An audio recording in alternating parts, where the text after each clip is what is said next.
Bien, hermanos, vamos a tener ahora la lectura de la palabra del Señor en el libro del profeta Daniel. Estamos en el capítulo 9. Vamos a leer desde el versículo 1 al 19. No lo vamos a leer entero, pero sí hasta el versículo 19.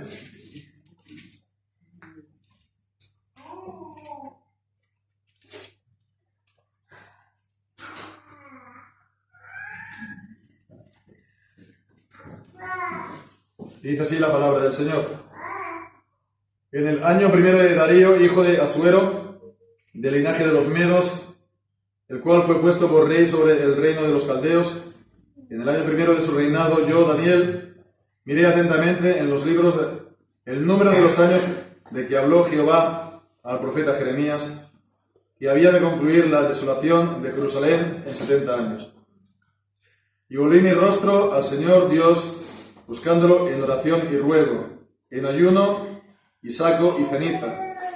Y oré a Jehová mi Dios y confesé y dije: ahora, Señor, Dios grande, digno de ser temido, que guarda el pacto y la misericordia con los que lo aman y guardan sus mandamientos. Hemos pecado y hemos cometido iniquidad, y hemos actuado impíamente, y hemos sido rebeldes, y nos hemos apartado de tus mandamientos y de tus juicios. No hemos obedecido a tus siervos los profetas, que en tu nombre hablaron a nuestros reyes, y a nuestros príncipes, y a nuestros padres, y a todo el pueblo de la tierra. Tuya es, Señor, la misericordia, y nuestra la confusión de rostro, como en el día de hoy tienen los hombres de Judá, y los moradores de Jerusalén, y todo Israel, los de cerca y los de lejos, en todas las tierras a donde los has echado, a causa de su infidelidad, con que fueron infieles contra ti. Oh Jehová, nuestra es la confusión de rostro, de nuestros reyes, de nuestros príncipes y de nuestros padres, porque contra ti pecamos. De Jehová nuestro Dios es el tener misericordia y el perdonar, aunque nos hemos rebelado contra ti. Rebelado contra él. Y no obedecimos la voz de Jehová nuestro Dios, para andar en sus leyes, las cuales él puso delante de nosotros, por mano de sus siervos los profetas. Y todo Israel traspasó tu ley, apartándose para no oír tu voz, por lo cual ha caído sobre nosotros la maldición y el juramento que está escrito en la ley de Moisés, siervo de Dios, porque contra él hemos pecado. Y él ha confirmado su palabra que él habló contra nosotros y contra nuestros jueces que nos gobernaron, trayendo sobre nosotros tan gran mal, como nunca fue hecho debajo de todo el cielo, como el que fue hecho en Jerusalén. Según está escrito en la ley de Moisés, todo este mal vino sobre nosotros, y no hemos implorado el favor de Jehová nuestro Dios para convertirnos de nuestras iniquidades y entender tu verdad. Por tanto, veló Jehová sobre el mal y lo trajo sobre nosotros, porque justo es Jehová nuestro Dios en todas sus obras que hizo, pues no obedecimos su voz. Y ahora, Señor Dios nuestro, que sacaste a tu pueblo de la tierra de Egipto con tu mano poderosa, y te hiciste nombre como en este día. Hemos pecado, hemos actuado impíamente. Oh Señor, según todas tus justicias, apártese ahora tu ira y tu furor de sobre tu ciudad, Jerusalén, tu santo monte, porque a causa de nuestros pecados y por las iniquidades de nuestros padres, Jerusalén y tu pueblo son dados en oprobio a todos los que están a nuestro alrededor. Y ahora, Dios nuestro, oye la oración de tu siervo y sus ruegos, y haz que tu rostro resplandezca sobre tu santuario desolado, por causa del Señor. Inclina, oh Dios mío, tu oído y oye. Abre tus ojos y mira nuestras desolaciones, y la ciudad sobre la cual es invocado tu nombre, porque no derramamos nuestros ruegos ante ti, confiados en nuestras justicias, sino en tus muchas misericordias. Oh Señor, oye. Oh Señor, perdona. Oh Señor, presta oído y actúa. No tardes por causa de ti mismo, Dios mío, porque tu nombre es invocado sobre tu ciudad y sobre tu pueblo. Amén. El Señor bendiga su santa palabra. Bien, pues entonces avanzamos en esta sección de la profecía del libro de Daniel, esta segunda mitad. Hemos ya visto los capítulos 7 y 8, hemos considerado estos dos capítulos. No sé si nos viene a la cabeza así un nexo de unión entre ambos, ¿no? Que en los dos capítulos aparece un cuerno en el capítulo 7, aparece otro cuerno en el capítulo 8. Vimos que el cuerno del capítulo 7 ha de estar representando más bien ya directamente al anticristo, que ha de subir en el tiempo de la desmembración del Imperio Romano. Y el cuerno del capítulo 8 primeramente está hablando de Antíoco Epífanes. Nos acordamos de Antíoco Epífanes, lo estuvimos considerando ya la semana pasada, que fue pues entonces este gobernador de Siria al cual se le llamó se va a llamar también la abominación desoladora en los capítulos siguientes de Daniel. Y entonces sí sirve, está en la palabra como un anticipo, como un adelanto del anticristo de la era cristiana, el anticristo con A mayúscula, ¿no? Sabemos que en 1 Juan dice que han salido muchos anticristos, pero dice que el anticristo viene, y el anticristo viene es el hombre de pecado, el hijo de perdición del cual habla el apóstol Pablo en el 2 de Tesalonicenses, el cual se sienta en el templo de Dios o sobre el templo de Dios como Dios, haciéndose pasar por Dios. Y esto es una explicación del sentido de la abominación desoladora, que fue la profanación del templo, la profanación del lugar santo, santísimo, por parte de Antíoco Epífanes. Entonces esto lo hemos estado viendo, pero haciendo ya un poco atención a este texto, vemos que primeramente está hablando del primer año del rey Darío. Y si hemos hecho atención, no es la primera vez que la palabra Darío aparece, ¿no? Y hemos de hacer atención.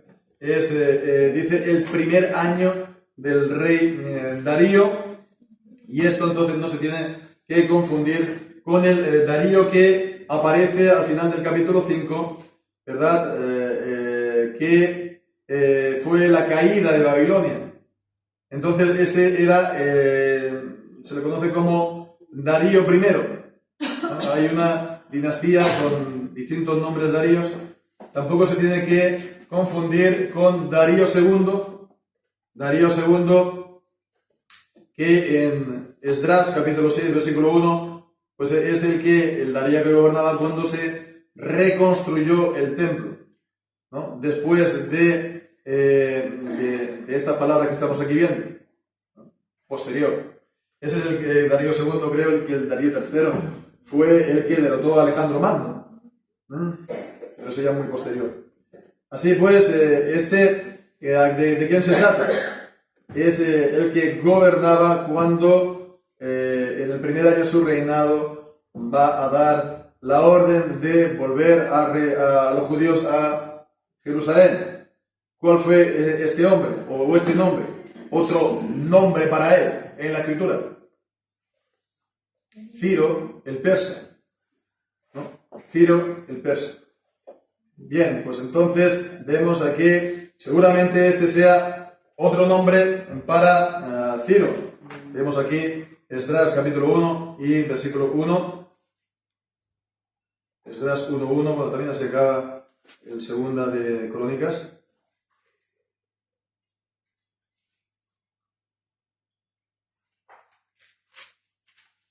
El primer año de Ciro, rey de Persia, para que se cumpliera la palabra de Jehová por boca de Jeremías, despertó Jehová el espíritu de Ciro, rey de Persia. Vemos que se está, pues entonces, refiriendo también a la misma profecía. También es el primer año. Y bueno, pues entonces aquí es el capítulo 9, versículo 1, también el primer año, pues aquí con el nombre de Darío. Entonces, esto fue cuando se cumplió este plazo de tiempo o esta profecía dada por Jeremías. Estamos entonces, si lo situamos en el tiempo, año 538 antes de Cristo, ¿no? Y bueno, pues aquí está esta profecía, como vamos a ver, de Jeremías, fue de 70 años, ¿no? En el versículo 2. En el primer de su reinado, yo, Daniel, miré atentamente los libros en números de los años que habló Jehová al profeta Jeremías, que había de concluir la desolación de Jerusalén en 70 años. Entonces esto hace que, si es 538, 70 años antes, estamos hablando por lo tanto ya a finales del siglo VII, y bueno, efectivamente, en el año 605 fue la primera de las deportaciones, de las 3 deportaciones. La última fue en el año 589, ya fue la definitiva, con el rey, creo que era Sedequías, ¿no? Bueno, en todo caso es con el que acaba, por ejemplo, Segunda de Crónicas, ¿no? El último capítulo. Entonces, ese fue el año 589, pero la primera deportación fue en el 605, y fue esa primera deportación en la que Daniel, en el capítulo 1 de Daniel, se fue a Babilonia, juntamente con sus 3 amigos, ¿no? A Daniel, Abednego y Mesach, ¿no? Bueno, lo que sean, ¿no? Los 3 amigos de Daniel. Bien, pues entonces ellos vinieron en el año 605 y 70 años, ¿no? Aproximadamente, pues llega a efectivamente 538. Podemos ver esto también en Daniel capítulo 1 y versículo 21, ¿no? Para que lo podamos confirmar y situarlo mejor en el tiempo. Dice, continuó Daniel allí hasta el año primero del rey de Ciro. Y ahora vemos, aquí se llama Darío, el primer año también de su reinado, el primer año en el que se cumplieron los 70 años, el primer año en el que él iba a escribir también el edicto para permitir a todos los judíos regresar. Bien, pues entonces vemos, aquí estamos en el capítulo 9, en el primer año, 70 años ya después. Si él fue allá como un joven adolescente, pongamos que 17 años, 18 años, han pasado 70 años, sería casi un anciano de 90 años, Daniel. Y se había pasado toda la vida en la corte, ¿no? Con Nabucodonosor, con Belsasar, con Darío, con todo, vamos. Él había visto una sucesión de reyes. Él había estado entonces siempre en los máximos lugares de la administración y del gobierno. Así entonces vemos que aquí, como vemos aquí en el capítulo anteriores, el orden de estos capítulos no es tanto cronológico, sino es temático. Entonces lo ligamos una vez más. Los 2 cuernos, capítulo 7, capítulo 8, y por qué ahora esta profecía también aquí, pues ya lo veremos la semana que viene, si Dios lo permite, pero también está explicando una visión de las 70 semanas, y también aparece la abominación de la desolación, ¿no? Otra vez la misma palabra, otra vez el mismo concepto, Daniel capítulo 9, versículo 27, cuando dice, por otra semana confirmará el pacto muchos, la mitad de la semana hará cesar el sacrificio y ofrenda, después con la muchedumbre de las abominaciones vendrá el desolador. Abominaciones, vendrá el desolador. Digamos, la abominación desoladora, ¿no? Son distintas expresiones, pero siempre es lo mismo. Bien, pues entonces, fijémonos, ¿no?, lo que está diciendo aquí de entrada Daniel en el versículo 2. En el año primero de su reinado, yo, Daniel, miré atentamente. Miré atentamente. Puse mi mirada en los libros, el número de años que habló Jehová al profeta Jeremías. El mirar atentamente, en el original es una sola palabra. Es la idea de distinguir, es la idea de discernir, es la idea también de entender. En distinguir, discernir, entender. Así es una palabra que se emplea sobre todo en el libro de los Proverbios. En el libro de los Proverbios, ¿no? O también en Isaías 6, 9, 10, ¿no?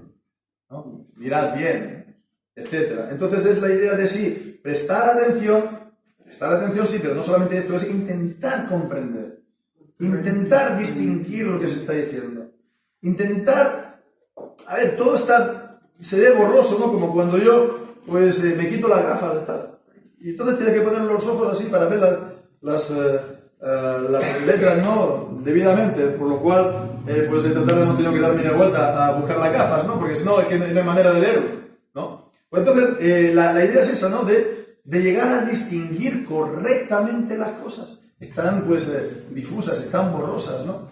Esto es, entonces, la idea. Mirar atentamente, ¿no? Llegar a comprender correctamente estos textos que habían sido dados por Jeremías. Y ahora vamos a ver, pues, estos textos de Jeremías. Primeramente, Jeremías, capítulo, lo digo en dos veces, ¿no? Jeremías, capítulo 25 y versículo 12. Allí leemos: acontecerá que cuando sean cumplidos los 70 años, visitaré al rey de Babilonia y aquella nación por su iniquidad, ha dicho Jehová, y la tierra de los caldeos, y la pondré por desolaciones perpetuas. Y en el capítulo 29 también, y versículo 10, también allá leemos: porque así ha dicho Jehová, cuando en Babilonia se cumplan los 70 años, yo os visitaré y despertaré sobre vosotros mi buena palabra, haciéndoos volver a este lugar. 70 años, ¿no? Y bien, pues esta es la profecía que dio Jeremías en dos lugares, ¿no? Capítulo 25, capítulo 29, 70 años. Y entonces él mira atentamente y entonces él empieza a atar cabos. ¿Y cuál es su reacción? Pues vemos la reacción primera de él, versículo 3. Volví mi rostro al Señor Dios, buscándolo en oración y ruego, en ayuno y saco y ceniza. Entonces fue buscar a Dios en oración, pero no fue una oración, de paso o circunstancial o esporádica, sino continua y intensa y pues intencional y con ayuno incluido, para que el Señor realmente le diera la comprensión. Y no solamente la comprensión, sino también, como vamos a ver, ¿no? Pues que el Señor sea favorable a su pueblo y cumpla estas palabras. Y entonces a partir del versículo 4 tenemos la oración en sí, que se prolonga hasta el versículo 19, una oración en la que Daniel está haciendo sobre todo confesión de pecados. Y confesión de pecados no tanto suyo propio, ¿no? No es una oración que él está confesando su propio pecado, sino está haciendo confesión de pecados del pueblo. Y él está, por así decirlo, identificándose o asumiendo, o tomando para sí estos pecados, y él está ofreciendo el ruego al Padre para que él pueda ser propicio al pueblo. Bien, pues antes de adentrarnos un poco en todo esto, en la profecía o también en la oración, podemos ver un poco de manera como introductoria, ¿no? Una especie de preámbulo, ¿no? Para que nosotros también podamos intentar ver o podamos intentar comprender todas estas cuestiones de la profecía, que a partir de aquí ya se comienza a, no voy a decir, comienza a ser un poco complicado, pero ya aquí ya empieza a intervenir la cuestión temporal. Y esto es algo que está presente en el libro de Daniel, ¿no? En el libro de Daniel, en la profecía de las 70 semanas, pero también, incluso así acaba en el capítulo 12. Hay, de la misma manera que Jeremías dio una serie de indicaciones temporales, los 70 años, pues también se nos da una serie de indicaciones temporales, ¿verdad?, en cuanto a la profecía, para su cumplimiento en los últimos tiempos. Entonces es importante llegar a comprender una serie de principios. Una serie de principios para guiarnos en todo esto, ¿no?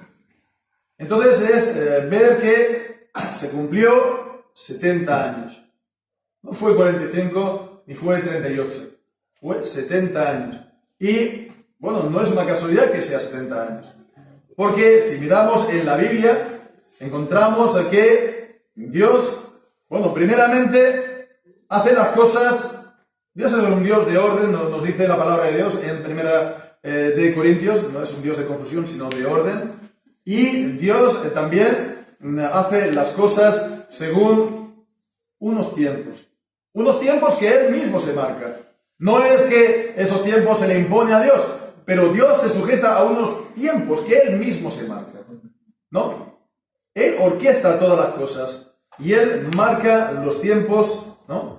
Y lo hace con una serie de patrones. Una serie de patrones. Y vamos a verlo, ¿no? Dios da plazos para sus obras. Y la primera, tal vez, expresión, que bueno, no está del todo claro, la leeremos, a lo mejor puede que no lo veáis de entrada, pero es la opinión de muchos intérpretes. En Génesis capítulo 6 y versículo 3, cuando dice: y dijo Jehová, no contenderá mi espíritu con el hombre para siempre, porque ciertamente él es carne, mas sus días serán 120 años. Entonces, esta expresión creo que hoy en día normalmente se entiende como, antiguamente, ¿no? El hombre como Adán, como Matusalén, etcétera, vivía centenares, 800, 900 años, pero a partir de ahora va a haber 120 años. Su tope de vida será este. Bueno, pues este es como se entiende, pero también es realmente posible entender esto como un tiempo que Dios da, después del cual viene el juicio, el diluvio. Es decir, que este 120 años será el plazo de arrepentimiento, ¿no? Para que la gente se arrepienta.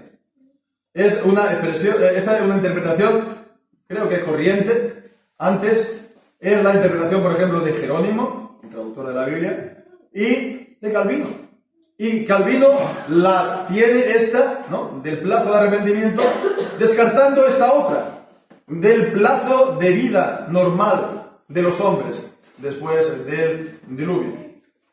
Entonces, esto se ve que fue un tiempo de 120 años para predicar, para anunciar el arrepentimiento. Por eso se llama también a Noé pregonero de justicia, es decir, que él estuvo predicando el arrepentimiento antes del diluvio.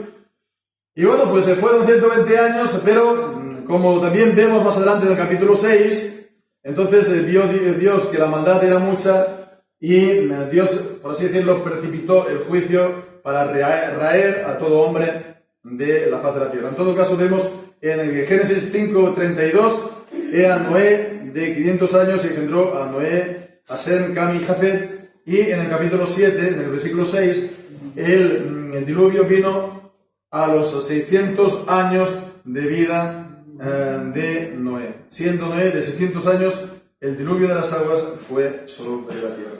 En todo caso, son 120 años.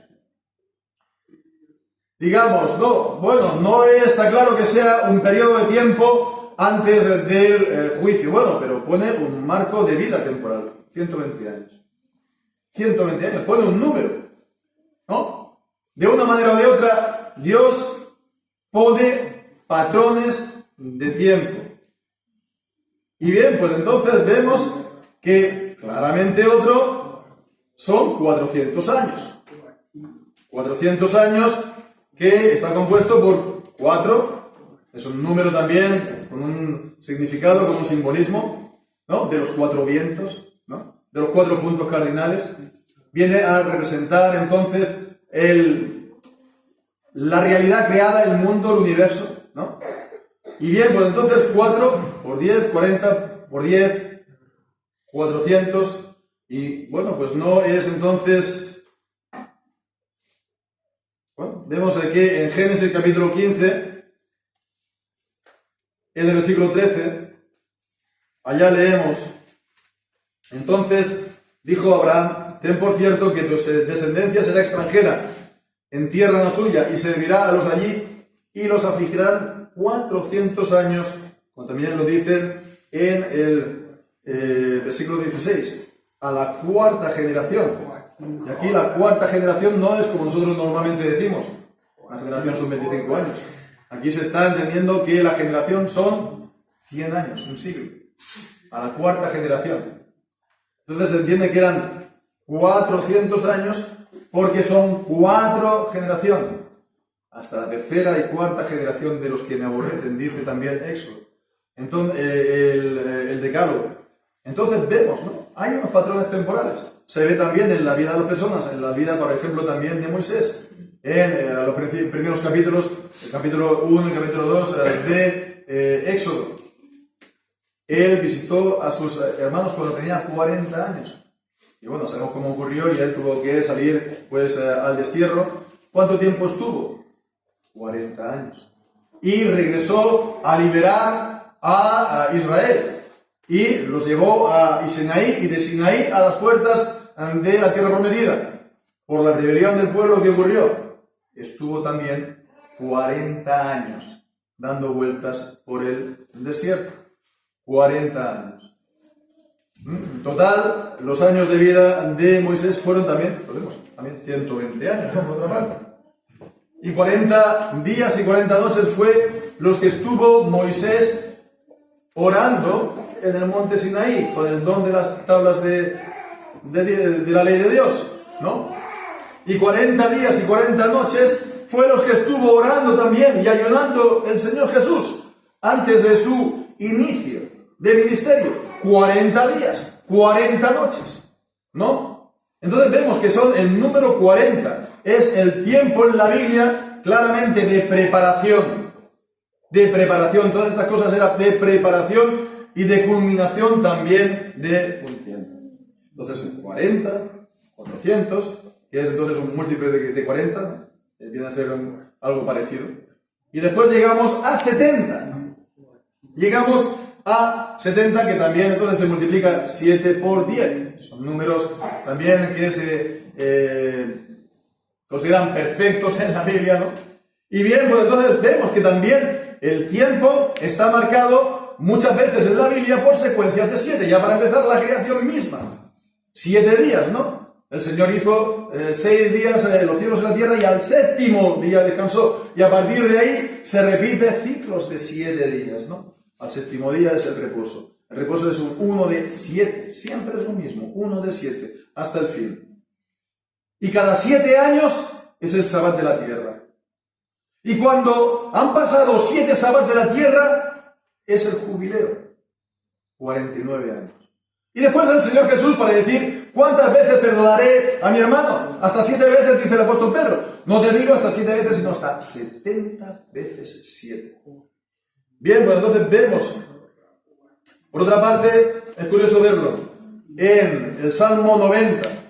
Cuando dice que, podemos leerlo allí, el Salmo 90, vamos allá directamente, acerca de la vida del hombre. El versículo 10, los días de nuestra edad son 70 años, y si los más robustos son 80 años. Es decir, la vida normal, el espacio de vida normal son 70 años, ¿no? En los tiempos de Moisés. Hoy en día, la esperanza de vida en el mundo occidental, que es el más desarrollado, estará no mucho más lejos de ellos, ¿no? Está en lo más robusto de Moisés, pero no más allá, ¿verdad? Por mucho que nos esforcemos. Entonces, 70 años es el tiempo normal de vida en la Biblia. No quiere decir que, por supuesto, intentemos pues vivir más, ¿no? Y que la medicina pues es una ayuda, pues, que está bien, ¿no? Pero es para ver que se presenta como el plazo de vida, por así decirlo, ¿no? Y bueno, pues también vemos que en cuanto al castigo de Dios en Levítico, en las maldiciones del pacto, también está ritmado, por así decirlo, o estructurado por series de 7. Leemos en el Levítico capítulo 26 y versículo 43. Pero la tierra será abandonada por ellos y gozarán sus sábados. Uno de cada 7. Estando desierta a causa de ellos. Y ellos aceptarán el castigo de sus iniquidades, por cuanto menospreciaron mis decretos, y el alma de ellos tuvo fastidio mis estatutos. Tenían que entonces cumplir un determinado tiempo. ¿Para qué? Porque no se habían guardado los sábados de la tierra. Estos 7 años, los jubileos, etc. Es que también todo el capítulo es que está diciendo que si no están haciendo esto, versículo 27, si con todo esto no me ayudares, sino que anduvieres en oposición contra mí, yo andaré con ira en oposición contra vosotros y os castigaré aún 7 veces por vuestros pecados. Entonces, mismo modelo también, mismo patrón. Otra vez con el número 7.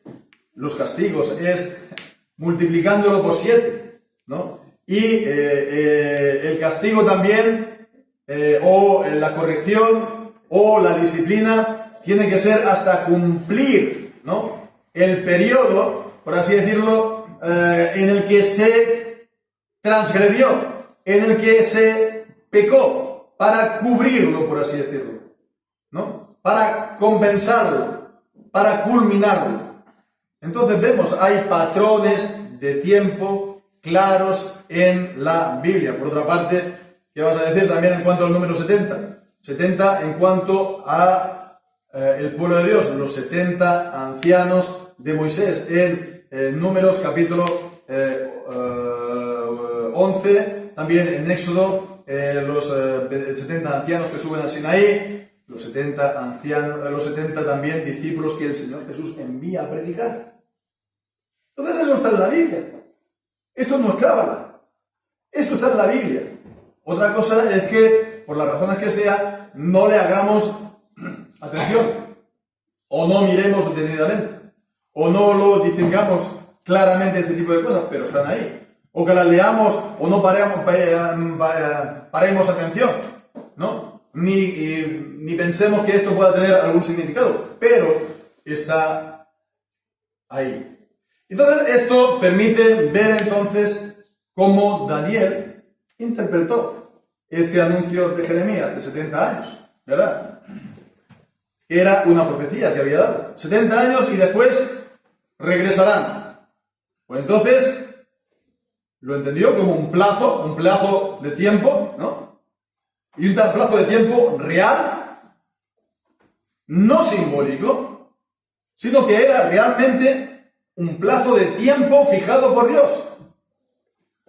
Es decir, había también cierta incertidumbre en cuanto a esta profecía, porque hubo 3 deportaciones. Y Daniel, pues salió en la primera, pero la última fue en 589, ¿no? ¿Cuántos años sería más? Pues serían 20, 21, 26 años después. Si los 70 años se empiezan a contar desde la última deportación, él ya tenía casi 90 años, él no lo ve. Pero él vio 70 años en el libro del profeta Jeremías, o en las profecías del profeta Jeremías, y él se acordó de cuando él salió. Y él entonces diría, ¿será ahora? ¿Será a partir del momento en el que nosotros salimos? ¿Será a partir de la primera deportación? ¿Vemos? No era entonces la cuestión de saber si 70 era un número simbólico o no tiene ninguna realidad. Sí, son 70 años. La cuestión es cuándo se cumple. A partir de cuándo se cuenta y cuándo se cumple. Y bien, esto es algo que lo vemos aquí, lo vemos también en otros lugares de la Escritura en el Antiguo Testamento, ¿verdad? Lo vemos en el libro de Esdras. Podemos mirar ahí, en Esdras capítulo 5, versículo 4. Esdras capítulo 5, versículo 4.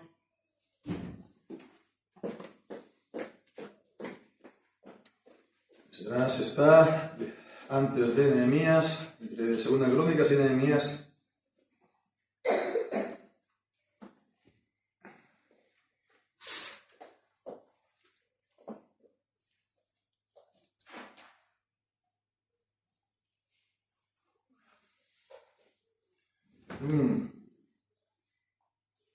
No, es el capítulo 5, sí, pero versículo 1. El profeta Ageo y Zacarías, hijo de Ido, profetas, profetizaron a los judíos que estaban en Judá y en Jerusalén en el nombre del Dios de Israel que estaba sobre ellos, ¿no? Bien, profetizaron para esta reconstrucción. Ellos profetizaron. Pero fijémonos que también Zacarías incluso, ¿no? Leemos en su profecía en Zacarías capítulo 1. Zacarías capítulo 1.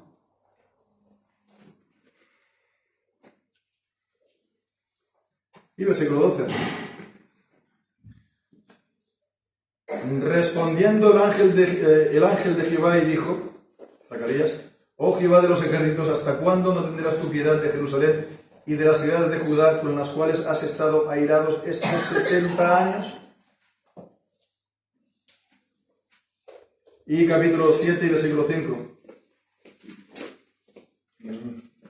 No, seguramente no es 7, 5. 7, 6, 5, 6. Habló a todo el pueblo de la tierra y los sacerdotes diciendo, ¿hasta cuándo ayunasteis y llorasteis en el 5º y en el 7º mes de estos 70 años? ¿Habéis ayunado en verdad para mí? Entonces vemos los 70 años, ¿no? También, ¿cómo lo comprendieron? ¿Cómo lo comprendió Daniel? ¿Cómo lo comprendió Zacarías? ¿No? ¿Cómo lo comprendió también Ageo? Ageo sin duda también estaba al corriente de estas profecías, ¿no? Como en tiempo real. Y unos plazos que se tenían que cumplir. Y bien, pues entonces, pasando al Nuevo Testamento, esto nos permite, no voy a decir yo sospechar, pero sí nos permite vislumbrar que textos como por ejemplo en Marcos capítulo 1 y versículo 15, cuando aparece Juan el Bautista y dice, se levantó diciendo, el tiempo se ha cumplido y el reino de los cielos se ha acercado, arrepentíos y creed en el Evangelio. O en Lucas capítulo 2 y versículo 25, cuando dice que he aquí había un hombre en Jerusalén llamado Simeón, y este hombre justo y piadoso esperaba la consolación de Israel, y el Espíritu Santo estaba sobre él. Y le había sido revelado por el Espíritu Santo que no vería la muerte antes que viera el Cristo el Señor. Entonces, uno es Juan el Bautista, otro es Simeón, anciano. Y bueno, pues la impresión que nosotros tenemos es que el Espíritu Santo le había revelado esto, una revelación absolutamente extraordinaria, ¿verdad? Y por supuesto que fue el Espíritu Santo que lo hizo, pero ¿y quién puede decir que no fue también sin la palabra? Que Dios se lo reveló, sí, pero con la palabra. Y que también ellos estaban atentos a esta cuestión temporal del cumplimiento de la profecía. ¿Quién, a la luz de esto y a la luz también de las profecías de Daniel que vamos a ver, lo puede excluir? ¿No? Lo excluimos nosotros de entrada porque a lo mejor no nos cuadra como se nos ha enseñado a nosotros la profecía, ¿verdad? Pero ¿quién lo puede decir? En todo caso, vemos a que ni Daniel, ni Zacarías, ni Ageo, ellos no comprendían el cumplimiento ni los plazos de tiempo en la Escritura como meros símbolos. Nosotros, actualmente, los reformados, quiero decir, ¿no? Normalmente entendemos la cuestión de las profecías, los tiempos de la profecía como algo meramente simbólico, ¿verdad? Y bueno, si es algo meramente simbólico, es verdad siempre. No tiene un tiempo específico en el que se cumple. Es verdad siempre, ¿no? Pero no es así como entendieron ni Jeremías, ni Zacarías. Y bueno, no voy a decir pues estos actores del Nuevo Testamento, ¿no? Juan el Bautista y Simeón, porque bueno, podría ser que sí, o podría ser que el Espíritu Santo se lo reveló sin la palabra. No lo vamos a afirmar categóricamente. Pero ya en el tiempo de la Escritura, de la Iglesia, los intérpretes, los padres en la antigüedad, ¿cómo interpretaban la profecía? No de manera simbólica, sino pues que la profecía se ha de cumplir en la historia, ¿no? En la historia. Y esto se entiende de una manera, hay un término para expresar todo esto que es el historicismo. El historicismo es que la profecía hace referencia o tiene cumplimiento en la historia. Y está hablando, por lo tanto, de plazos de tiempo reales, dados por Dios. dado por Dios, que el Señor se lo ha marcado según unos patrones, unas ideas, unos propósitos en sí mismo, no es algo exterior, ¿no? Es algo que se lo ha marcado en su buena voluntad, pero Él es un Dios de orden y se ha marcado siempre unos plazos, ¿no? Entonces la cuestión es, bueno, no tanto de los plazos de tiempo, sino cuándo se cumple, a partir de cuándo se empieza a contar. Y esa es toda la cuestión. Alguien podría decir, bueno, entonces es que esto ya nos pone en la línea de a lo mejor los adventistas, o de los testigos de Jehová, o de esto, de lo otros. Bueno, sí es cierto que los adventistas leen lo que dicen y también están interpretando la profecía un poco de esta manera, ¿no? También creo los testigos de Jehová. Los dispensacionalistas no, porque ya abandonaron completamente el historicismo. Los dispensacionalistas no son historicistas, son otra cosa, pero no son historicistas, ¿verdad? Pero, ¿cuál es la cuestión? Que tanto los adventistas como los testigos de Jehová, como los anabaptistas de antes o durante la Reforma, eran premilenaristas. Entonces, bueno, no vamos ahora a entrar aquí porque tenemos que hacer a lo mejor explicaciones y sería un poco difícil de explicar aquí sin más, pero eso es realmente la cuestión, ¿no? Porque entonces estás poniendo fecha a la venida de Cristo, a la venida literal de Cristo para que venga el reino milenial, ¿no? Y bueno, pues entonces sí que sabemos lo que dice la Escritura y estamos todos de acuerdo, lo que dice el Señor Jesucristo, que de la venida del Hijo, pues ni los ángeles del cielo, dice, ni aún el Hijo lo sabe, ¿no? Entonces no podemos poner fechas a su regreso físico para que venga el milenio, Cristo reinando sobre Jerusalén, literal, terrenal, ¿no? En Jerusalén, ¿no? Reconstruyendo el templo también, según los dispensacionalistas, y matando ahí animales, y Cristo también ahí gobernando sobre todas las naciones. Claro, ¿verdad? Esos son los que dicen los dispensacionalistas, pero es así. Entonces la cuestión no es tanto, ¿verdad?, el intentar ver el cumplimiento de la profecía, sino vemos que es realmente llegar a entender que sí, que en ese caso, si nos toca verlo, es ya. El tiempo ha llegado. Es ahora, ¿verdad? Y para eso no es algo que nos venga a nosotros de manera natural. Esto es algo que el Señor da. Es un conocimiento, si el Señor lo da, espiritual. Por medio de las Escrituras, claro. Por medio de conocer las profecías, claro. Y ver entonces si el Señor lo está cumpliendo ahora o no. Y es todo lo que vemos a continuación, porque entonces Él se presenta a Daniel delante de Dios, ¿y qué es lo que hace? Ora a Dios. Ora a Dios, ¿para qué? Para que cumpla eso. Ora a Dios para que sea ahora. Ora a Dios para que se cumpla ese tiempo de desolación, que sea ahora, que volvamos ahora, que sea ahora, que yo lo vea, que volvamos ahora, y para eso nos arrepentimos como Él nos dice en Deuteronomio capítulo 30, que si son expulsados hasta los confines de la tierra y de ahí se arrepintieren y de ahí pues orar al Señor, de ahí les hará volver y regresar. Y es lo que está haciendo, y es sobre la base de esas palabras que Él está ahora orando en el nombre del pueblo, pidiendo al Señor que cumpla eso y que esa profecía se cumpla ahora en este tiempo.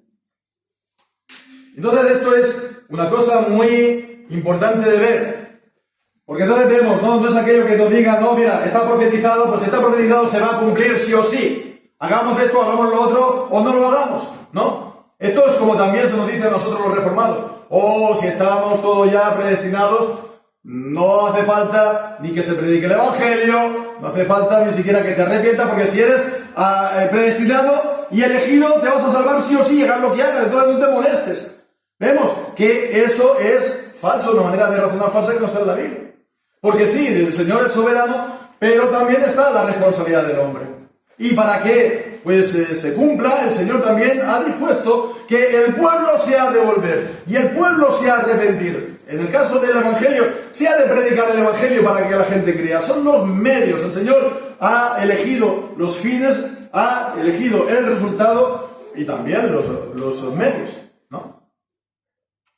Entonces, esto es lo bueno también de este pasaje, que nos está viendo también la importancia de la oración, la importancia del arrepentimiento y por consiguiente una oración preciosa. Porque vemos que está aquí basándose no en la justicia del pueblo, porque la justicia del pueblo, ¿cuáles eran?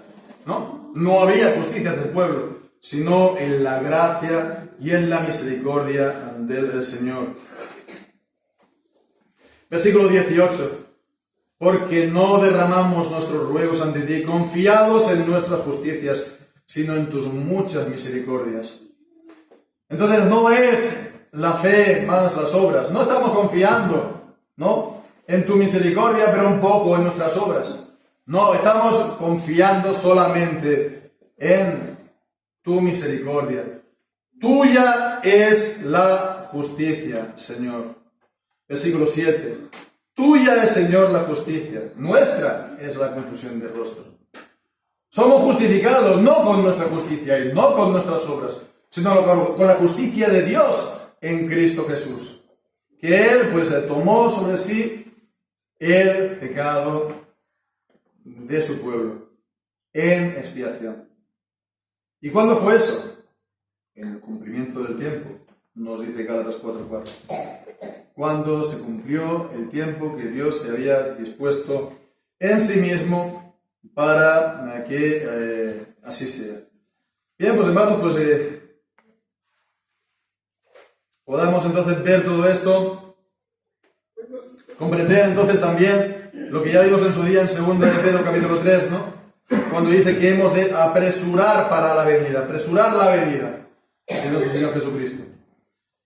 Es verdad que Jesucristo tiene su venida que es fijada, su venida última, su venida física, su venida como un relámpago, etcétera, etcétera, etcétera, rodeado de los santos ángeles, rodeado de todos los santos que partieron, esa que es simultánea a la resurrección, que viene juntamente con el juicio final, etcétera. Esa no se sabe, pero también sabemos que ha de haber una serie de acontecimientos para su venida. Y uno de ellos, ¿qué es?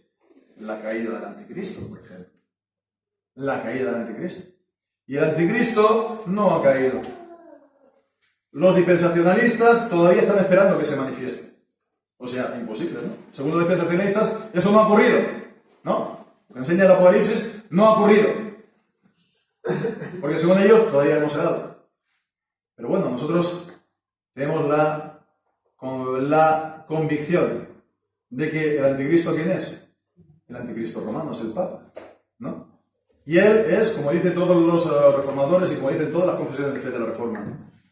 Como dice cada Biblia del rey Jacobo, la King James, la versión autorizada, ¿saben esta Biblia? ¿No? En su prefacio, cada creyente, en inglés, en lengua inglesa, tiene ahí escrito que el Papa es el hombre de pecado, en el prefacio.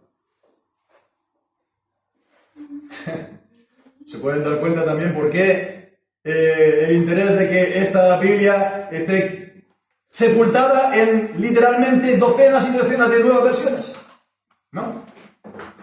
Entonces es como encontrar una aguja en el pajar, ¿no?, de tantas versiones.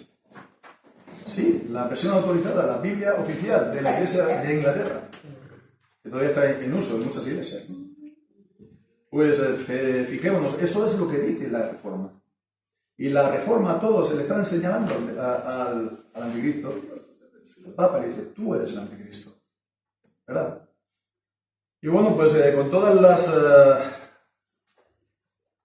nuevas teorías que se dieron de la profecía, sobre todo en el siglo XIX, con el premilenarismo, con el dispensacionalismo, etcétera, etcétera. Esto se ha perdido completamente, prácticamente todo, del mundo evangélico. Pero es cuestión de que lo sigamos poniendo en valor y lo sigamos proclamando. En todo caso, es una de las cosas que se tienen que cumplir. Y para lo cual hemos de hacer como Daniel, ¿no? Orar, ¿no? Y apresurar de esta manera su venida, arrepintiéndonos de las cosas que sean necesarias y pidiendo al Señor que el Señor cumpla todo lo que está anunciado. Que así sea, que el Señor bendiga su santa palabra.